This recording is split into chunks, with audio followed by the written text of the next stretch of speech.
México tiene una enorme tradición de cine, desde la época de oro del cine mexicano hasta las últimas propuestas de los creadores más jóvenes. Sin lugar a dudas es parte de nuestro patrimonio artístico, un legado de México para el mundo. Pero así como se conservan las obras pictóricas en museos o en grandes murales, también las películas requieren un lugar especial, y ese es nuestra Cineteca Nacional. Pero para un lugar especial también se requiere una persona especial. Ese es el caso de Alejandro Pelayo Rangel, cineasta multipremiado y gran promotor cultural, pero además, desde hace años, director de la Cineteca Nacional. Alejandro Pelayo Rangel nos lleva por un viaje fascinante a través del cine y sus recintos. Pues hoy estamos en un lugar realmente que me tiene muy emocionado, no solo por el lugar, que es magnífico, estoy en la Cineteca Nacional, quizá la sede oficial de la Cineteca Nacional, y no solo es el lugar, sino con quién estoy con Alejandro Pelayo, quien es el director de la Cineteca Nacional desde hace muchos años. Alejandro, muchas gracias por recibirnos, muchas gracias por abrirnos este espacio y por hablar hoy de cine y de política cultural, que a final de cuentas creo que va junto con pegado. Me gustaría empezar, Alejandro, si me lo permites. Bueno, yo te estoy diciendo Alejandro, y no sé si quieres que sea doctor. No, Alejandro está perfecto. Muchas gracias. Luego me tomo yo esas libertades y luego yo no, digo... Acuérdate que ¿no? esencialmente soy cineasta. Claro. Entonces, Alejandro está perfecto. Te lo aprecio mucho. Muchas gracias, Alejandro. Y por ahí me gustaría empezar. Un poco por tu vida en el cine. Tú eres cineasta, has recibido el premio Ariel, has dirigido películas muy premiadas y de unos años para acá venido al tema de la promoción cultural, del tema también de conservar el patrimonio cultural de México en el cine. A ver, ¿en dónde te sientes tú más cómodo hoy? ¿En la parte de creación o en la parte de promoción cultural? Porque tienes muchas facetas, Alejandro. Muchas facetas. Mira, yo te diría que básicamente 3 facetas que han sido toda mi vida, desde muy joven, que es la enseñanza, dar clases. Okay. Yo empecé muy jovencito, como a los 20 años, a dar clases de historia y de civismo. Porque además tú eres abogado, eres un abogado muy raro, porque eres un abogado cineasta. Muy raro, ¿no? sí, abogado cineasta. Luego, lo que tú dices, la parte creativa, yo te la diría que empezó con La Víspera, en 1982. Ajá. Luego hice otras 2 películas que quiero mucho, Días Difíciles, 87. ¿La Víspera es tu ópera prima? Sí, ok. 1982. Luego Días Difíciles, 87 y Morí en el Golfo, 89. Esas 3 es como mi mundo, este mundo de la política mezclada. Ajá. Como tú dices, viene desde el derecho. Ahora sí que en el Pleistoceno menor, los secretarios de gobernación y los presidentes salían de la Facultad de Derecho de la UNAM. Claro. Ahí eran. Yo estuve en ese grupo y ahí andaban, no en la política. Tú estudiaste Derecho porque eso era como lo que había que estar. Sí. Te lo digo porque, por ejemplo, mi papá y muchos amigos de mi papá son arquitectos. Sí. Pero en ese entonces, cuando ellos entraron a la Facultad de Arquitectura, era como la parte más bohemia. Sí. ¿no? Y de ahí salieron actores y salieron escritores. No, todo, claro. Pero era como lo más bohemio que se podía estudiar en ese entonces, ¿no? Claro, estaba letras y demás, pero... No, derecho era eso, era tener una estructura racional, de pensamiento, etcétera, y luego ya te ibas a dedicar o al litigio, o a la teoría, o a tal, o a la política, etcétera. Claro. No había muchas opciones, como Así tú es. dices, eran 3, 4. Oye, yo no quiero medicina, ni quiero derecho. Que eran las ciencias sociales. Así es. No tenía fuerza sociología todavía, etcétera.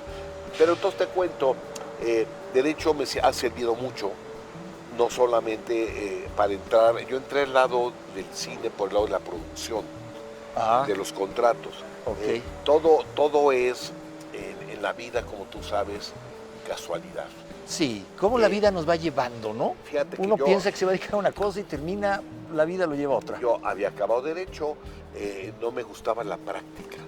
Me gustaba mucho la carrera, pero no la práctica. O sea, ir a litigar a los tribunales y demás. Estuve litigando 3 años en Derecho del Trabajo, no me gustó.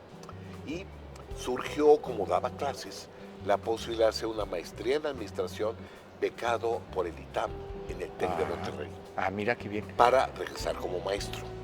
porque necesitaban, el ITAM era muy famoso en economía Sí, sí. y querían ampliarse en administración y en contabilidad. Entonces ahí nos mandaron como a 10 profesores a hacer maestrías y cosas para regresar. Entonces ahí yo era profesor tiempo completo. En el ITAM, estoy hablando... Pero de administración. Sí. Mira qué cosa tan No curiosa. de economía, de administración. Qué curioso. Pero 75, en una reunión social, nada que ver, conozco a Alfonso Arau. Ah. Te estoy hablando como de 73, por ahí. Y entonces yo ya era cinéfilo, o sea, como tú, como todos, me gustaba ir al cine, ver películas, comprar el abono de la muestra, etc. Pero tocabas de oído, vamos, eras cinéfilo Nada más. porque te gustaba ir a las películas y punto, Yo era ¿no? abogado, era administrador y era profesor tiempo completo. Eso era mi trabajo. Ah, eso es. Y entonces me conozco a Alfonso Arau, que siempre ha estado lleno así como de iniciativas, y platicamos de cine, y me dice, ¿tú qué haces? No, pues yo soy profesor del ITAM, mi formación es esta, y me dice, ayúdame a fundar, a organizar una compañía productora donde los socios van a ser los cineastas de ese momento. José Estrada, Sergio Jovich, Gonzalo Martés, y nace en 73 Daza Films. Daza Films. Daza Films. Ok. Yo era un poco el que iba a hacer los contratos, representante jurídico, un poco Estabas en la parte administrador, administrativa, jurídica. nada más, de producción. Hasta que Poco viste a una poco cámara y ahí... me voy metiendo. Claro. Y en 75 les digo, señores, se les va su administrador, pero van a ganar un compañero.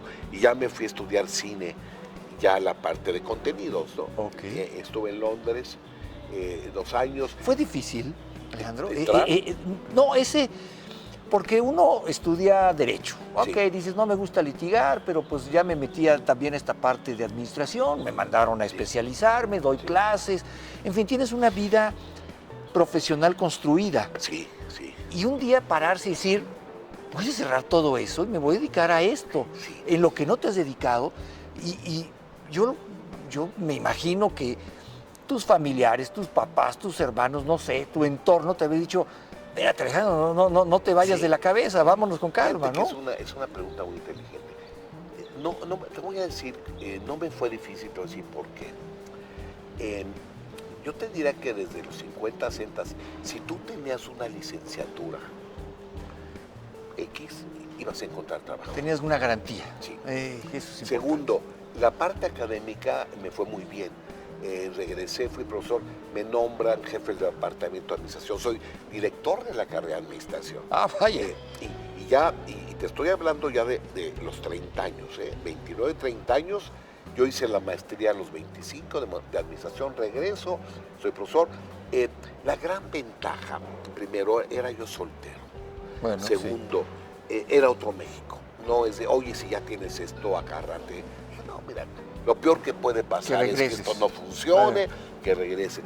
Claro. Por eso fue, Y entonces... Hoy quién sabe si te aventaras ese brinco, ¿no? Yo lo veo con mis hijos. Claro. Está muy difícil la cosa. Sí, sí, no. No, a lo mejor no, porque ya tenía yo una posición, ya profesor tiempo completo.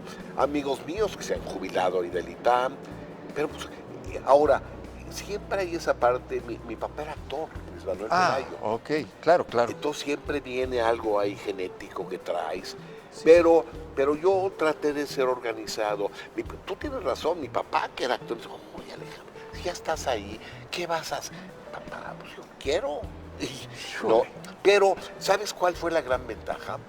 Que siempre terminé lo que hacía, o sea, me recibí de Derecho, me recibí de la maestría, o sea, no dejaba nada No había nada pendiente. inconcluso. No, digo, pues ahí están, eso me puede servir después. Y fíjate que yo te diría ahora, como tú dices, todos estos años de administración, pues ahí aplican la administración y el derecho, Todo el tiempo son convenios, contratos, Claro. Esto, planear, recursos humanos, ahí aplicas todo. Claro. Y el contenido, desde cinéfilo, y me lo dio mucho Londres, porque... Ahí te fuiste a estudiar cine. Sí. Y ahí dijiste... becado, lo mío es esto. entonces lo más importante en Londres, más que lo que estudié, digamos, de cómo hacer cine, etcétera, fue todos los días, sin falta, iba a la Cineteca de Londres a ver películas. Ah. Esa fue la formación. ¿Quién te becó? Me becó el ITAM una parte y con la CITE. Ok. El ITAM como profesor, porque mire, yo me voy a cambiar al área de todo lo que serían ciencias del comportamiento. Es interesante lo que nos dices, Alejandro, porque uno tiene la idea de que pues, el ITAM es esto, Sí. economía, Sí. finanzas, administración, Sí. claro, tiene su parte de ciencia política que es muy Eso. importante, Sí, y sí, derecho, sí. pero cuando llega un profesor a decirle, oye, ¿no me ayudas? Quiero estudiar cine, yo me imaginaría que el ITAM diría, pero eso No, aquí no tiene nada que ver. Pero todo fue no tan directo, te voy a contar. No, a lo que me becaron fue a estudiar medios audiovisuales aplicados a la educación. Ah, ITAM con ACIT. Ahora, eso fue un año, fue un diploma. Lo termino y el segundo año cine. Entré a una escuela de cine, pero me lo tuve que pagar ese yo. ya va, ok. No, ya no había beca. Sí, no, claro. Además era difícil que te dieran beca para cine. Sigue siendo, en esta ¿no? época, sigue siendo. Ahorita hablamos del Sí. presente, pero Sí, sigamos en como- este pasado sí. que está Entonces, muy bueno. logro, yo tenía algunos ahorros de esta parte cuando daba conferencias y Ajá. todo, cursos como administrador, y entonces pude pagarme ese segundo año Wow. en Londres. No era el Londres de ahora, que es carísimo, era el Londres de los laboristas, entonces no era tan caro. Ok. Y logré en un diploma de cine y televisión, pero ahí sí puro cine y televisión, porque el contenido yo lo traía y lo estaba viendo todos los días en las películas. Claro. daban, ¿no? Ah, bueno, maravilloso. Eso fue, y claro, cuando... Pero esa fue una disciplina que tú te autoimpusiste. Sí, Que claro. además que rico, ¿no? Además, como dice, oye, que la lluvia de Londres ni cuenta me di. Estabas Porque adentro de una sala. Yo me la pasaba en la cineteca que se llamaba el National Film Theater, ahí todos los días, ahí cenaba, ahí veía a mis amigos, porque pues, descubría el cine. Ok. Eso fue. A este cine clásico, este cine, digamos, de búsqueda artística, lo descubrí. O sea, yo había visto películas, las que hemos visto todos, pero tú imagínate, había un ciclo de Allman y te aventabas 20 películas del mismo Wow. director. O ahí conocí cineastas japoneses como Yasuhiro Ozu o Keiji Mizoguchi, que en mi vida había oído hablar de ellos. Y todos, 10 películas. O sea, y por eso es que esa formación me sirvió para poder manejar cinetecas. Claro. Porque ese es el contenido Mira. de una cineteca, Claro. ¿no? Sí. Entonces tú haces, regresas de Londres, Sí. ya con tus diplomas, con una visión mucho más amplia Sí. del cine mundial, y entonces vas con tus amigos y les dices, ahora sí quiero hacer una película. Sí. Ok. Pero fíjate que ya habían cambiado las condiciones. Mis amigos se fortalecieron durante este sexenio de Luis Echeverría, de que hay un cine de autor financiado por el Estado mexicano. Es un solo periodo. Ok. O sea, no creas que te sea, hoy haz una película de esto. No, yo quiero hacer esto. Porque eso es lo que yo hacía, ir a negociar con los directores. Correcto. Eran películas en coproducción con Conacine, Ajá. que era una compañía productora del Estado. Ok. Eran coproducciones Daza Films con la cine. Y entonces llegó, fíjate qué interesante, tres trabajos tenía cuando regresé. Primero, profesor de medio tiempo en el ITAM, porque me habían dado una beca. O sea, tenías que regresar ahí. Pero ya al área de estudios generales. Ya era Ok. filosofía, ya Ya. no era ni administración ni Ok, economía, ok. otra cosa. Luego entré como profesor al CCC. Ah, Ahí, profesor de historia del cine, que es lo que me había formado en eso. Y luego empecé, como tú dices, ya asistente y director de mis amigos de Daza Films. Empecé con Jaime Humberto Hermosillo, cine independiente, y con Sergio Oljovich, cine industrial. O sea, tuve la experiencia de 2 películas como asistente antes de La Víspera, que fue en 82. te avientas Sí. a la alberca, diriges Sí. La Víspera. Sí, ¿Cómo te fue? muy bien, muy bien. La película ganó 4 Arieles. Te fue Sí. muy bien. Tu primera película. Mi primera película. Sí, Y luego, a partir de ahí, sí, siempre cuando a uno le va muy bien sí. al principio, luego le va mal. Sí. Porque no te puede ir muy bien siempre. Tiene Sí. que haber un. ¿No? Y te voy a explicar por qué. Yo lo he visto mucho ahora que estoy haciendo las series de cine, todo esto. En una primera película hay mucho trabajo atrás. Piensas el guión, lo corriges, lo vuelves a corregir, y la gente te ayuda mucho. En una película independiente, son los 80s. Claro. No hay dinero. No. Entonces, todos entraron en En los cooperativa 80 no hay dinero para conmigo. nada, menos para el cine. Menos para el cine.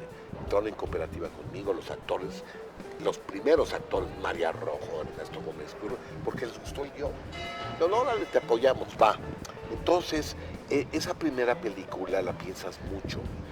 Lo que les pasa a muchos cineastas es que la segunda se precipitan, ya no tienen que hacer otra cosa. Es algo raro, pero digamos de la serie que yo he hecho, de las mejores películas del cine mexicano, pues la mayoría, una parte importante son óperas primas. Fíjate. Luego, ¿qué pasa? Ahora, yo no tuve ese problema porque desde Londres había pensado el argumento de la segunda película. Ah, ya venías Ya venía. cocinándolo desde entonces. Sí, tenía dos proyectos, La Víspera y Días Difíciles. Ok. Entonces, y la tercera fue la novela de Aguilar Camín. Claro, Ahora, claro. sí, Morir en el Golfo. Entonces no sentí de esto de que caes, porque yo ya traía ideas. Ahora, ¿sabes cuándo caí y por qué dejé de filmar? A ver. No porque haya caído, sino porque me quedé sin ideas. Miroslava. Te quedaste sin ideas. Eso Original. es el equivalente a un escritor del síndrome de la hoja en blanco, ¿no? Así es. ¿Y que qué sigue? hace 2 novelas espléndidas, bueno, Laura Esquivel, Sí, claro. Ángeles Masters, sus primeras novelas son portentosas. Apoteósicas, y luego la idea, sí, ok. Entonces, yo tenía 2 ideas muy claras, la de La Víspera y Días Difíciles, y cuando leo la novela de Aguilar Camín, digo, yo quiero filmar esto. ¿Y cómo convences a Aguilar Camín? Porque el libro en su momento, Sí. yo lo recuerdo, fue un exitazo, Sí, fue, sí. bueno, Morir en el Golfo, Sí, todos era lo padre. leímos, fue una... ¿Y cómo llegas con Aguilar Camín y le dices, yo voy a hacer tu Por la película? anterior película, Ahí. Días Difíciles. Ahí lo habías... Sí, le gustó. Le gustó y se había enganchado. Y es más, Aguilar Camín no solo me dijo, sí, órale, sino me dijo, fulano la quiere producir. Ah, bueno. Y me fui con un amigo que se llama Ignacio Cobo, que es de Tabasco, y él quería producir la película, tenía hoteles y cosas. Entonces, el principal productor Entonces de te dio Morir el en remedio Golfo y el trapito, como y decimos, trapito. ¿no? Es Tabasco Films, que se funda Ajá. como en el Golfo y pone pues, el 60% del presupuesto. Wow. El resto conseguir en cine una parte, 30%, Te y un faltaba 10% un 10. fue la cooperativa. Ah, porque bien. las hacíamos en cooperativa para Ok. poder tener más ¿Y libertad. resultó un buen negocio hacer películas? Estas no. películas, No, se recuperaba, yo ganaba mi sueldo porque nunca pero digamos que no perdían. No perdíamos. Pero quizá no es esa, Alejandro, Sí. una diferencia que tenemos. Digo, yo no estoy muy lejos del mundo de la creación del cine, pero tú decías, estoy muy orgulloso de mis películas, hablas con mucha pasión del proceso, Sí. de cómo se hicieron, del resultado, y luego yo te pregunto, ¿fue negocio? No, digamos que no perdimos. No. Pero hay quienes en otros lados del mundo hacen cine no para no perder, para ganar muchísimo dinero. Sí, porque ese es el otro tipo de cine. Mira, desde los inicios del cine tú tienes una vertiente de un cine que busca hacer dinero, un cine más comercial y un cine más artístico. Hay veces que un cine artístico logra hacer mucho dinero, pero son casos raros. ¿Por qué? Por el público.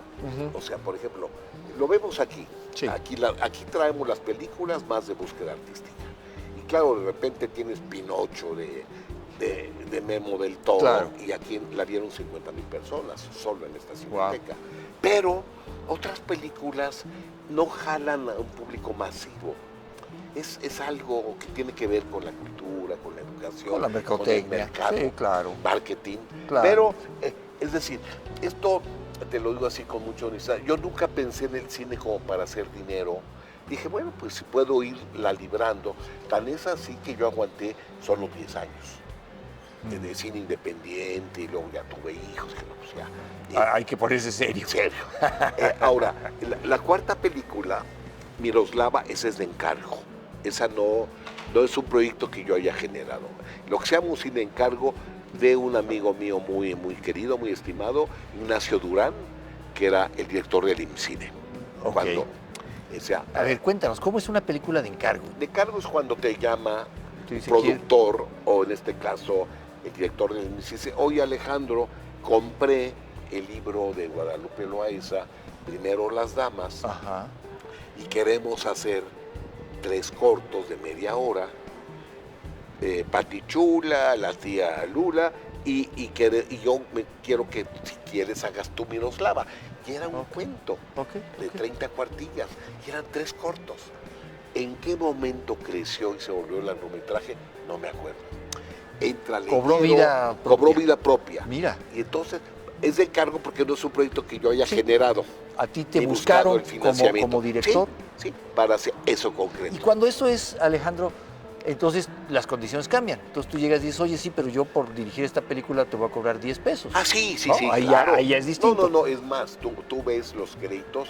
En las otras películas soy productor, y guionista, y co-guionista, y los argumentos son míos, quitando la de Aguilar Camín. Acá no, acá entra Vicente Leyero de guionista, Bueno, el cuento es de Guadalupe Loaesa, Claro. y yo soy director y productor, porque eso siempre lo hacía yo junto, pero no participo del guión.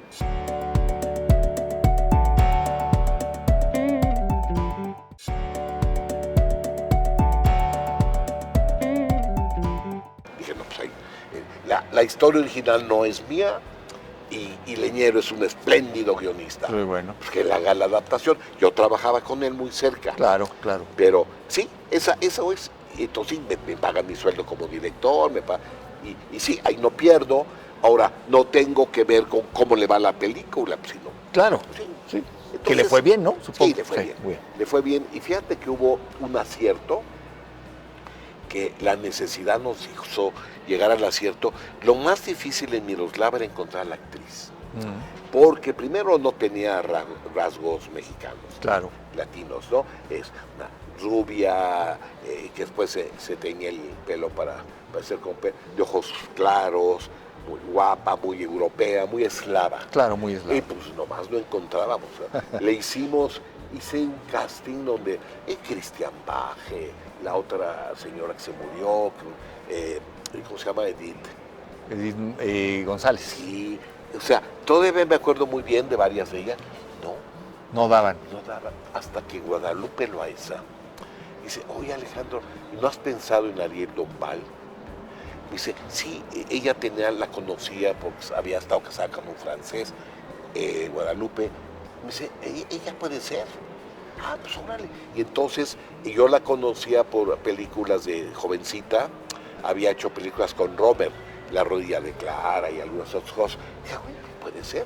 Y ahí me tienes. Estábamos en octubre, la película, el rodaje empezaba en diciembre, no teníamos a la actriz. Ah, caramba. Porque no nos convencía a nadie.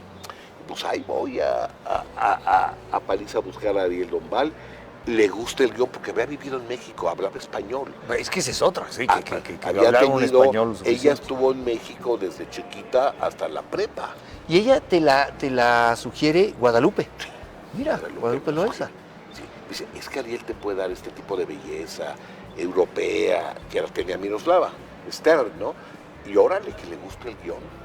Y me dice, Alejandro, me gusta, pero solo tengo 3 semanas. 2 en diciembre, las de la Navidad, y 2 en enero, 4 en total.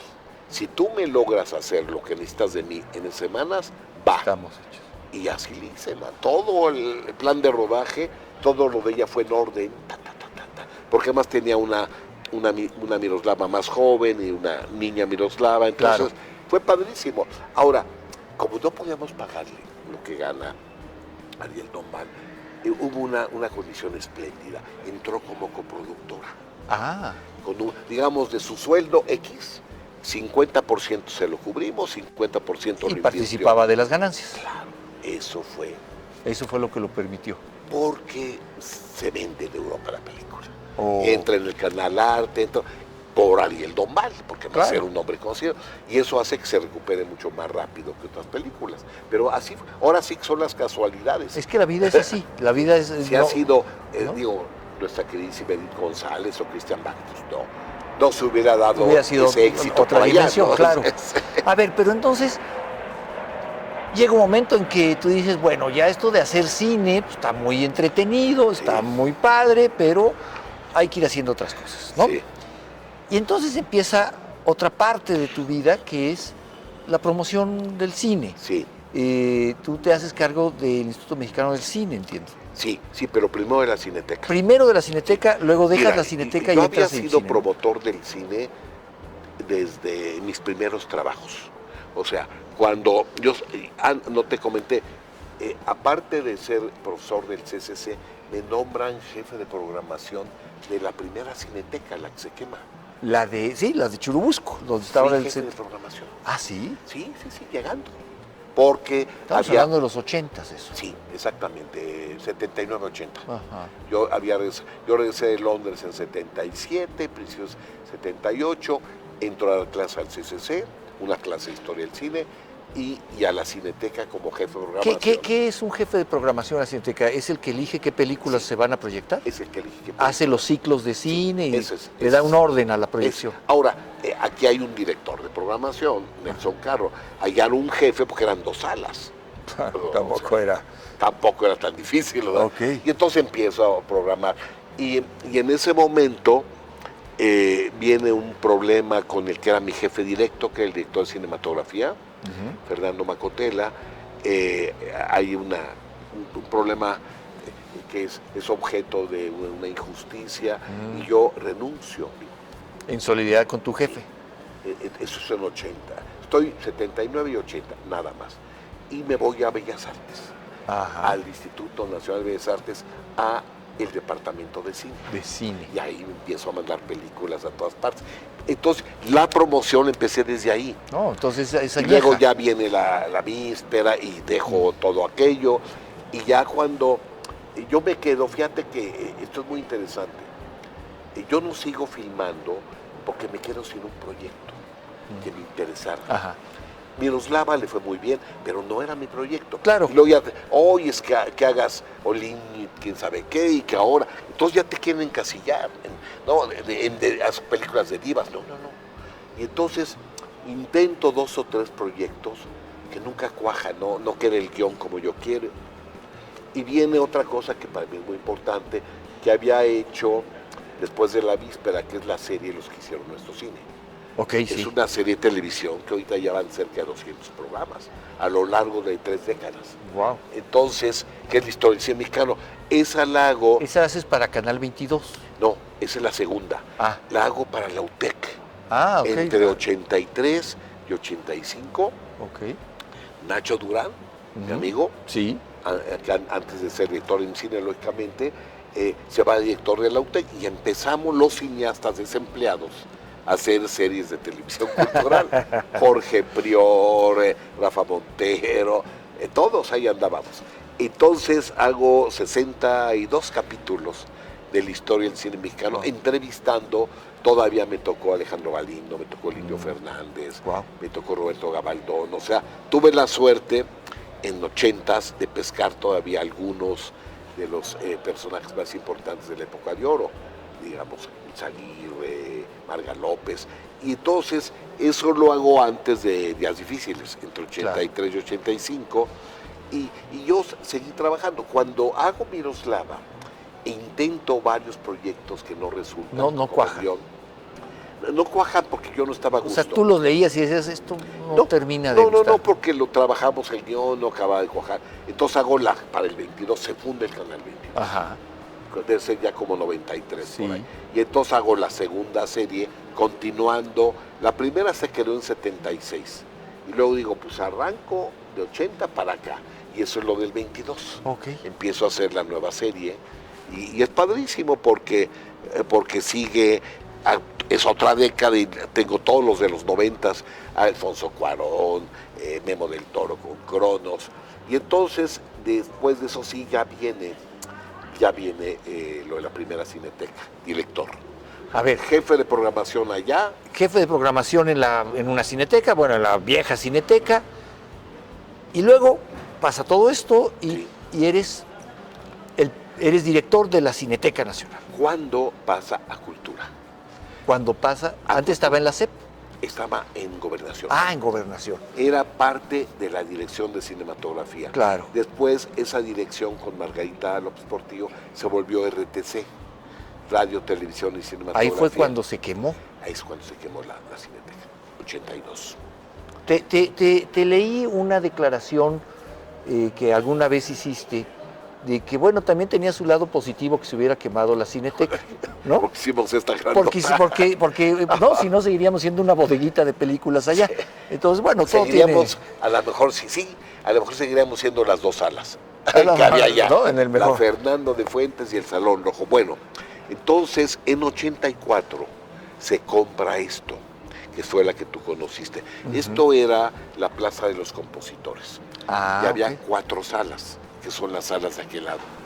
4 salas como de 350. Grandecitas, sí, sí, 4. Y entonces ahí fue una gestión de Jesús Hernández Torres, que era el director de RTC, ya con el gobierno de la Madrid.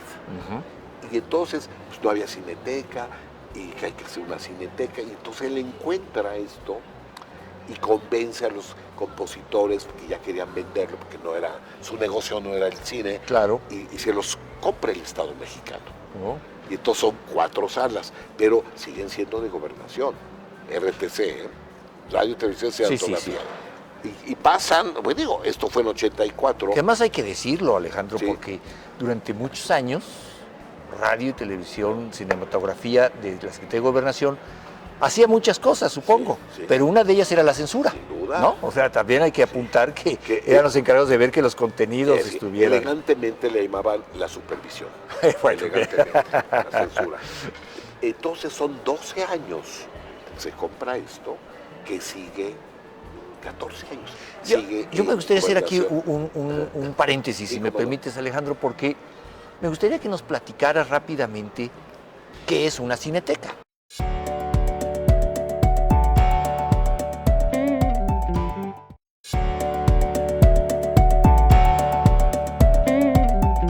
Para no quedarnos con la idea de que una cineteca son salas de cine y que lo que compite es con las salas de cine comerciales que tienen y pasan películas.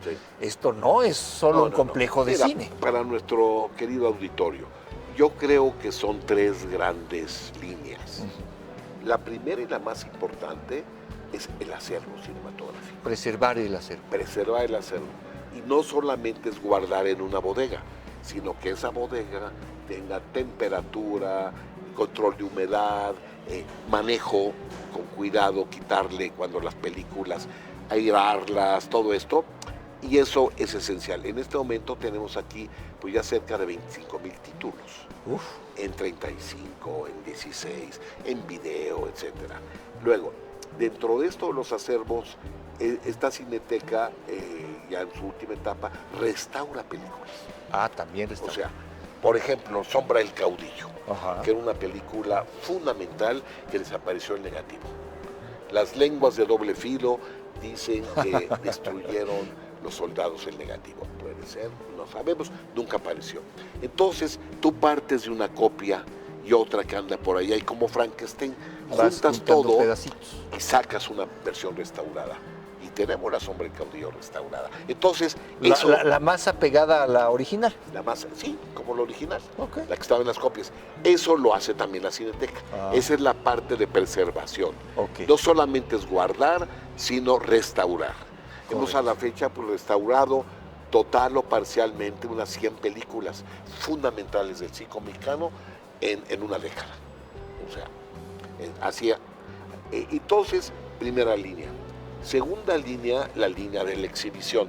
Claro, difundir. En este caso no es lo mismo 2 salas que 10 salas o 12 salas, es diferente. Y entonces yo te diría que la vocación original de una cineteca, que era presentar películas clásicas, históricas, hacer ciclos, presentar festivales de cine, eso es lo que haría una cineteca. En esta cineteca, con todas las salas que hay, yo te diría que hay 3 cosas diferentes en la exhibición. Sí. Primero, esto de los ciclos, las retrospectivas, la semana del cine turco, la semana del cine japonés. La otra línea es sala de estreno. Eso normalmente no te lo hace una cineteca X, ¿no? Es sala de estreno. ¿Qué quiere decir? Que tú ahí entras en competencia con las salas comerciales, pero ¿cómo compites? Primero, seleccionando las películas. Hay una curaduría. Correcto. Entonces, digamos, días perfectos. La pasan en una sala comercial, a las 2 semanas la quitan y aquí la ven 30,000 personas. ¿Por qué? Porque ya hay una curaduría, es una película espléndida. El robot, mi amigo el robot, pasa por ahí, le va bien, aquí con las 2 cinetecas, 80,000 personas. Entonces, esa es sala de estreno.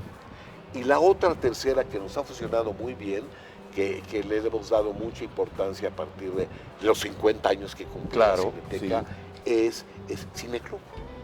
Entonces, Cineclub, que eran los cineclubs. Entonces, por ejemplo, pasamos, va a pasar el Laberinto del Fauno mañana, es entrada gratuita, y viene una gente que explica y hace el debate con el público. Cineclub. Eso es. Y entonces, yo te diría que esas 3 cosas tienen que ver con la exhibición y tienen que ver con la curaduría. Claro. Un cine siempre más artístico que comercial. Esa es la línea, digamos. Y películas muy experimentales. Entonces es interesante, la sala del robot está llena, 300 personas, y la sala del ciclo retrospectiva de El Cuate, que está empezando, 40 personas.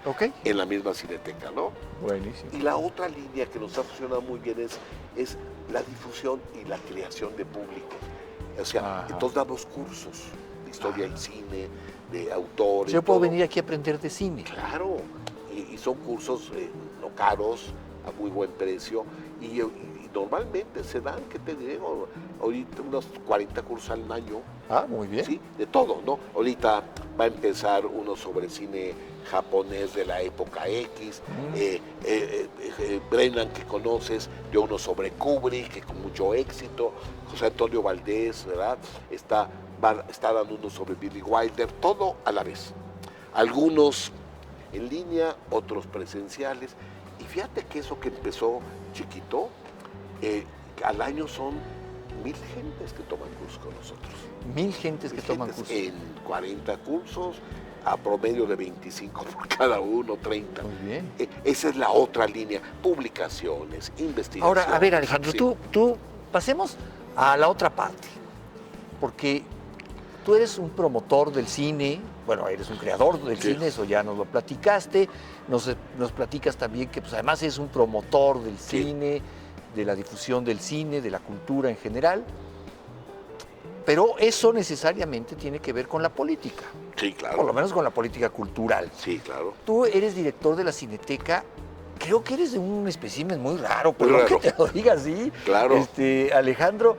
Pero, a ver, tú eres director de la Cineteca desde el 2013. Es correcto, ¿no? Sí. Eso quiere decir que tú fuiste nombrado. ¿Quién estaba? Peña. Peña, pero ¿quién Peña, estaba en Rafael Tovar y de Teresa. Rafael y Tovar de Teresa. Fíjate. Y todavía era con la culta. Todavía era con la Todavía culta. no había secretaría No había de Cultura. Y de allá para acá, bueno, estamos en el 2024. Y aguanto el cambio. Y aguantes el cambio. Sí. Eso te hace un político muy especial, porque es un político, evidentemente la respuesta es que eres respetado por tu trabajo y eso ha hecho que permanezcas. Sí. Pero también te hace un testigo de cómo han cambiado las políticas culturales y de fomento al cine a lo largo de los años. Sí, cómo no. Y ahí es donde a mí me gustaría un poco pedirte tu opinión. Hemos oído en esta administración que termina de si hubo o no apoyos al cine, IMCINE, que si se le quitaron, que si el Fondo Creadores, no lo sé. Yo no estoy en el mundo del cine, pero tú sí. Sí. Es más fácil en este último periodo, pensemos en los 2 últimos sexenios, ¿es más fácil o más difícil para un nuevo creador de cine tener facilidades, tener apoyos? ¿Cómo lo percibes? Mira, yo creo que eso ha variado mucho. Yo te diría, lo podemos ver históricamente, al fin, de esto tú usas lo que quieras, ya sabes, ahí tienes, claro. O puedes usarlo para varias cuestiones.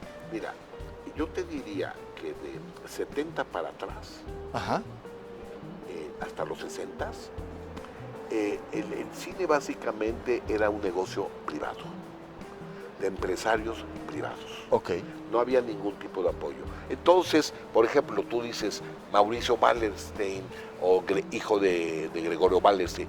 Gregorio Wallerstein, que le llaman en su momento el zar del cine, hacía muchas películas comerciales y de repente financia una película extraordinaria que se llama Los Hermanos del Hierro, dirigida por Ismael Rodríguez ahí por el año 60-61. Y entonces, esa película está en la historia del cine mexicano, porque es un género, es un western a la mexicana. Sí, claro. Un western sobre la venganza. Igual, en los 40 de repente el Indio Fernández hace obras maestras con Figueroa, pero porque buscaban un estilo que fuera popular. Y nunca fueron las películas como las de Pedro Infante, pero sin embargo les iba bien, ganaban dinero, etc.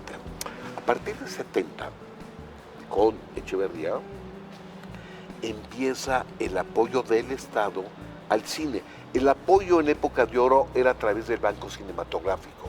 Les daba créditos y algunos productores los reponían y seguían obteniendo créditos, otros no, entonces lista negra no les daba. Pero el Estado, como productor, está hasta 70, donde dice, ok, primero apoyo estas películas y empieza lo que yo te mencionaba al principio, un cine de autor que estaba de moda por Francia. Pero también ese financiamiento interviene en los 70s en el tipo de cine, no solo en el tipo, sino en lo que transmite el cine, en los contenidos. ¿No? ¿Había libertad? Sí, absolutamente. Es cuando mira, yo empiezo. Qué importante. No, es el cine de autor. O sea, ¿cuál es el contenido político del Castillo y la Pureza? Nada, un señor que encierra a su familia porque no quiere que se contamine con el mundo. Sí. Canoa, que es una obra maestra y que al contrario... Y que sí es muy política, sí, pero contra el régimen. Contra el régimen. Claro. La intervención del sacerdote para que linchen a los trabajadores de la Universidad de Puebla. Claro. El control. Entonces, es un cine que muchas veces... Ahora, yo no me explico, no te voy a explicar las razones políticas atrás. ¿Por qué lo financiaron? No lo sé. Pero así. Ahí están las películas. Claro. Cascabel, Cascabel, que fue de Laza, de Raúl Araiza, critica en la película al régimen. Claro. Porque encargan una película y no, esto no, hágalo usted que se vea bonito. O sea, ¿por qué? ¿Quién sabe? Pero anda el Estado. Entonces, esto es muy interesante. Esos son 60, 70. 70. Y luego vienen 70, 80. 71. A ver, echémonos para acá. 80 es el cine independiente, somos nosotros. No hay apoyo del Estado. 80 no hay apoyo del Estado. Cambia la política. ¿Por qué no hay apoyo del Estado? Porque cuando llega Margarita López Portillo, es más, López Portillo se distancia de Luis Echeverría. Y dice, claro, esto se acabó. Este cine estatal, apoyado por el Estado de autor, llega hasta 78. Okay. Todavía tienes Cadena Perpetua, tienes El Lugar Sin Límites, obras extraordinarias. Se descontinúa en 79, ya no más. Y vienen las empresas, Televicine, vienen los privados.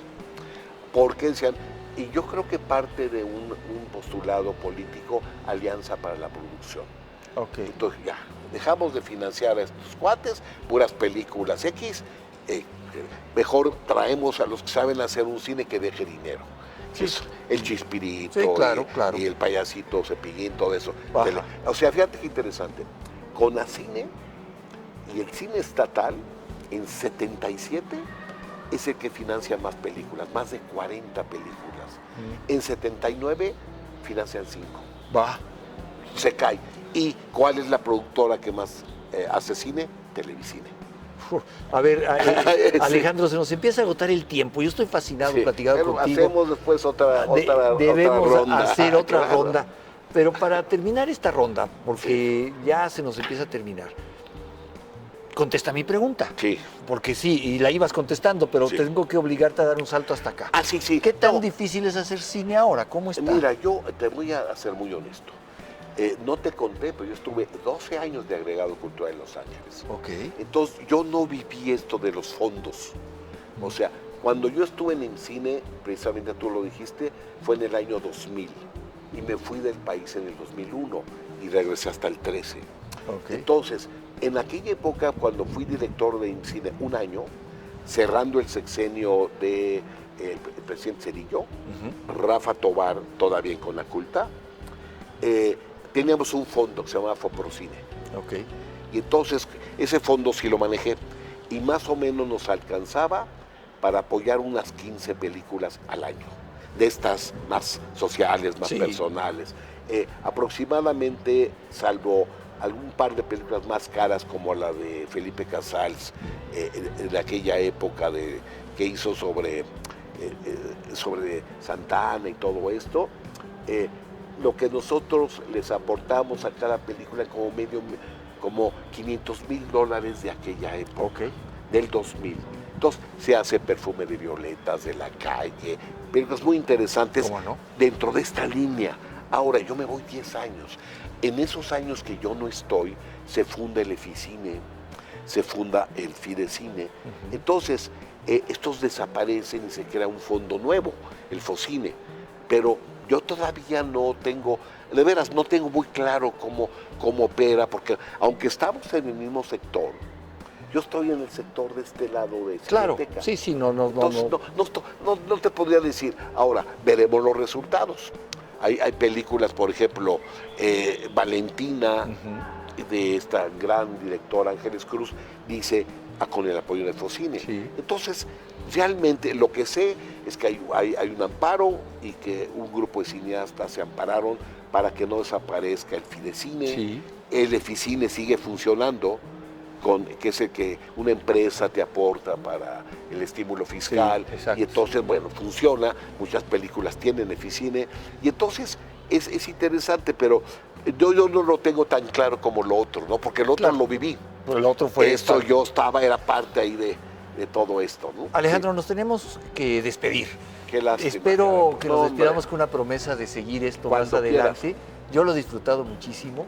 Solamente en 2 minutos te pediría que nos platicaras, que nos explicaras por qué un país como México no puede prescindir de su creación de cine. ¿Por qué sí es importante para nosotros? Te lo digo porque la mayoría vemos cine que viene de otros países y de superhéroes y de repente vemos películas que nos emocionan, nos llegan al alma. ¿Por qué un país como el nuestro, con la tradición cultural que tenemos, con la profundidad cultural de este país, no puede prescindir de su creación de cine? No puede prescindir México de su creación cinematográfica porque es parte de las raíces culturales. Es decir, así como se nos reconoce por la plástica, digamos, Tamayo, todos estos grandes, Toledo, otros grandes pintores, los muralistas, Frida, el cine es fundamental y tenemos una tradición pues ya de más de 100 años, o sea, desde que llegaron los enviados de los hermanos Lumière, las primeras tomas con Don Porfirio en su caballo, hasta ahora. Ahora, yo tengo una idea muy clara sobre esto, se la voy a comentar. Yo creo que, como te mencionaba, hay 2 tipos de cine. El cine comercial, lo que el Estado necesita es darle apoyo, seguridad jurídica, que se hagan inversiones, que se recuperen. Pero el otro cine, el cine de búsqueda artística, de interés más cultural, ese es el que debe financiar el Estado. Claro. Porque ese no se sostiene por sí mismo en el mercado. ¿Por qué? Porque no tenemos un público tan grande que prefiera ver una película de Ángeles Cruz que a un superhéroe. Claro. Esa es la realidad. Entonces, la Cineteca está para promover ese tipo de cine, el otro cine, no para promover un cine comercial. Pues Alejandro, yo agradezco mucho estos minutos, pero también la pasión con la que has hecho tu trabajo, con la que llevas este lugar que nos has regalado a todos. Queda algo pendiente que ya platicaremos por ahí, que es cómo llevar la Cineteca fuera de la Cineteca, ¿no? Sí, cómo no. Otros lados, pero lo platicamos más adelante. La siguiente, y te hablo del circuito ya cultural fuera de la Ciudad de México y de las nuevas cinetecas. Claro. Lo dejamos pendiente. Alejandro, lo he disfrutado muchísimo. Al contrario. Muchísimas gracias. Igualmente. Termina así mi encuentro con Alejandro Pelayo. Sin duda ha sido un encuentro muy entretenido y me quedo con ganas de entender más sobre ese mágico mundo del cine mexicano. Por eso, estoy seguro que la vida me tiene preparados otros encuentros.